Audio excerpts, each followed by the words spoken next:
Allora, avvocato Dalla Vecchia, quindi dal 26 settembre 2007 ad oggi possiamo dire qualcosa è cambiato. Negli aspetti procedurali, perché adesso c'è un disciplinare che viene attivato quando c'è l'evento meteorologico intenso, aspetti innovativi da un punto di vista tecnologico, ci sono nuovi strumenti, nuove tecnologie, diciamo. E forse potremmo dire c'è anche un nuovo approccio, però forse non è cioè il senso olistico, forse è abusato il termine, però insomma ormai per tutti rappresenta un valore il fatto che ci sia un'armonizzazione fra l'attività svolta da enti che hanno competenze che spesso si sovrappongono e qualche volta magari entrano in conflitto. Ora lei dice, c'è stato un momento in cui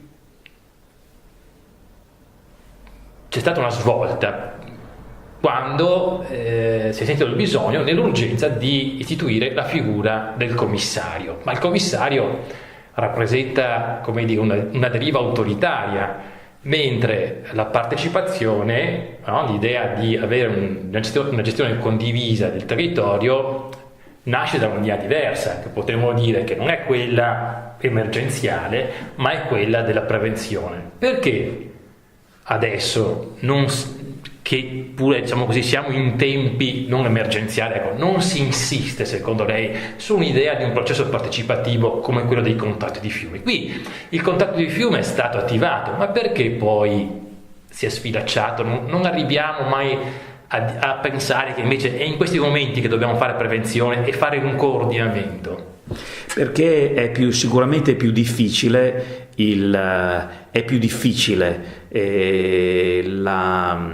questo tipo di approccio, è più difficile ma più efficace, come tutte le cose. Porta maggiori risultati questo approccio partecipato, non c'è dubbio. È più difficile perché ci vuole qualcuno che in particolare ci creda. È più semplice, come sempre, è più semplice seguire il proprio quotidiano, cioè seguire già attività impegnative che sono quelle di ciascun ente. E qui ci vuole uno sforzo in più, che non è uno sforzo codificato da una normativa o da un'emergenza, è uno sforzo di partecipazione e quindi una visione diversa.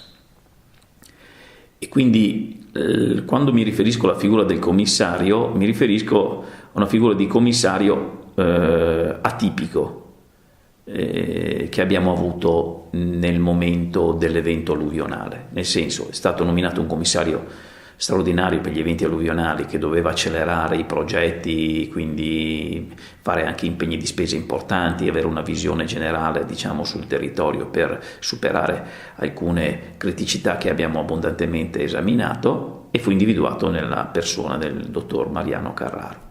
Mariano Carraro tentò, ovviamente era commissario istituzionalizzato, una figura diciamo un po' verticistica, però nel suo agire introdusse degli elementi di partecipazione e quindi fu un tentativo di rendere diciamo olistico, tra virgolette, il sistema.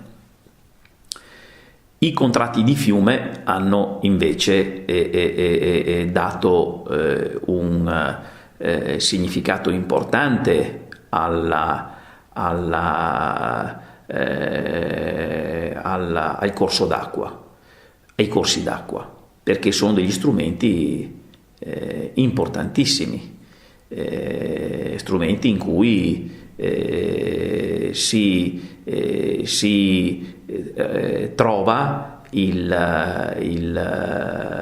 ritrova il senso di